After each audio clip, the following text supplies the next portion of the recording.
a very welcome surprise. I did come in, like most people, with a lot of skepticism with Shazam Fury of the Gods. Does it hold up? Well, it is very uneven, but I say overall, this is sort of above average. It's fine. I'm going to be saying that a lot. It's fine. It's not great. It's not terrible. It's more than adequate, and for its own purposes, it again, it's fine. It's also a very self-contained story, so if you have not kept up with a lot of the DCU, it's not going to be a major problem. They really keep it fairly simple. You don't even have to see the first film. You just have to know that it's Captain Marvel, because that's his actual name. Shazam and his family have powers. They face challenge from Helen Mirren and Lucy Liu, and that's about it. And of course, life lessons are learned. They bond more, and there are a few challenges, etc., etc. A lot of people were complaining there are a lot of jokes in this. I did find a few jokes were out of place. I don't know if there were too many, so I don't know if it's a quantity thing or a quality thing. Are they still trying to chase and mimic Marvel? Definitely with this one, it has a very MCU feeling. I don't think that helped the story overall. It didn't destroy the story. It just felt, yeah, they're trying to imitate the MCU formula a little bit too much in a few too many places. That said, even though this is technically the Hamadaverse, and I am pro Snyder, is it good enough to pay a ticket for? I think that's a very 50-50 question. You could definitely rent it, and you're getting the value of the content, as it were, because this is cinema at a technical level.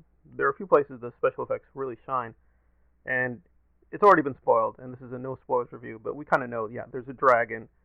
That dragon looks good, and there are a few more cards they pull. There are a few other creatures they show. Those creatures look very good, but not that many. So even though the director has a horror background, and that is used to good effect in a few places, it's still very lacking in way too many spots within the plot.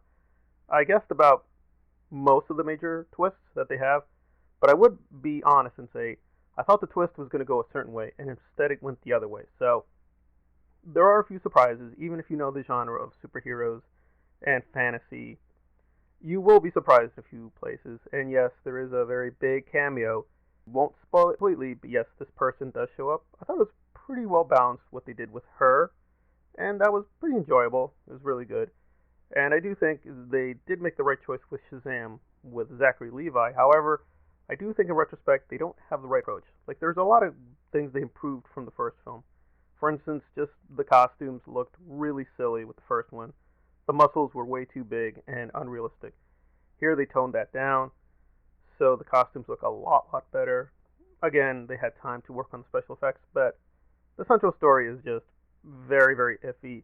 And when they pull certain tragic moments, well, it's a Shazam movie. So when they do try to do something new and tragic and bold, again, it's not a Zack Snyder film, so I know you're probably going to reverse that. So what was the point? Overall, it's fairly uneven.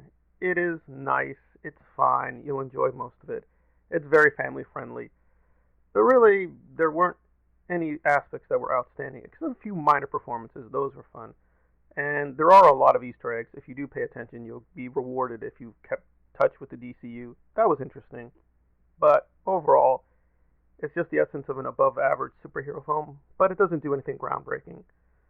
I'd have to stick to my principles and say you want to watch Black Adam over this. Black Adam had a lot more to offer. It was much more consistent, and it is a stronger film than this. But for what it is, this is in a kind of murky 6.75 to 7 out of 10 vicinity.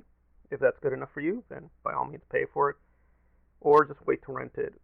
It is worth supporting, but again, it's just there's not much here in terms of substance. There were a few moments that were touching and very well done, but beyond those, it is eminently forgettable, unfortunately.